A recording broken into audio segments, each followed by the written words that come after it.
Reproductive pathologies, testicular tumors. All right, so for testicular tumors, similar to ovarian tumors, we're going to kind of break them up into sections. But first, let's just talk about them overall. So what happens normally is that we'll find a painless mass that does not illuminate. Okay, very important. If you do not have illumination for on the testicle, if it's a mass, then and it's painless as well, it's a testicular tumor. All right.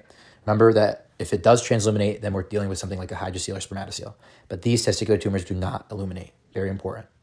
Now, what happens is usually we might remove them via radical orectomy, right?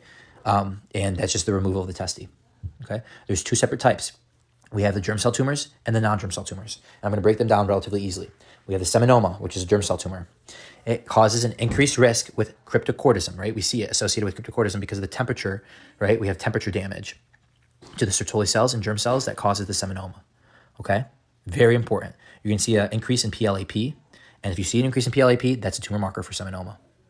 Moving on, we have the yolk sac tumor. For the yolk sac tumor, once again, it's the same thing as the ovarian yolk sac tumor. It's going to be Schiller-Duval bodies. AFP is a tumor marker, and it's seen in children.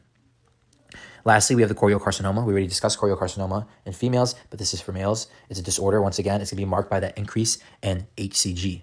Remember that the beta subunit of the HCG is similar to the beta subunit of TSH. So an increase in HCG can cause an increase in T3 and T4, some type of hyperthyroidism for choriocarcinoma patients. So keep that in the back of your mind. You can cause increased T3, T4 with decreased TSH levels because the beta HCG, or specifically the HCG, can mimic TSH. Okay? Now we have the non-germ cell, which is going to be Leydig cell tumor. All right? These produce androgens and estrogens. Sertoli cell tumor, and primary testicular lymphoma. Once again, these are relatively lower yield. What you have to know, once again, is that seminoma, the tumor markers is going to be PLAP.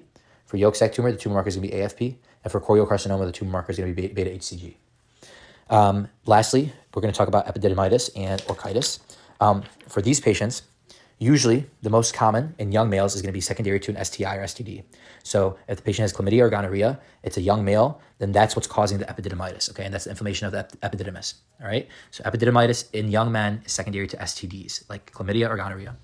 In older men, if you see epididymitis or orchitis, it's usually secondary to UTIs like E. coli infection or Pseudomonas, as well as benign prostatic hyperplasia, okay? So older men, UTI, E. coli, and Pseudomonas. Younger men, STD, chlamydia, as well as gonorrhea, okay?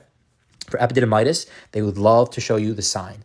It's a positive Pren sign. And what that means is that when you raise the testes with your hand, okay, as the physician, as the provider, you have a sense of relief. The pain is relieved from the patient, okay? And that's called a positive Pren sign, pain relief when the scrotum is elevated, all right?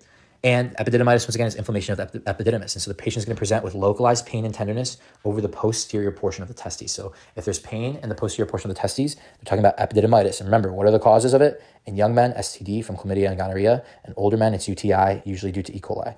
Okay? Positive Pren sign. Orchitis is inflammation of the testes overall, and you get testicular pain and swelling. Usually we're going to see that with mumps, okay? And it leads to an increase in infertility. But once again, it's rare in males that are like less than 10 years old. We rarely ever see mumps anymore, but keep in mind orchitis. That's all. In the last chapter, we're going to be talking about prostate.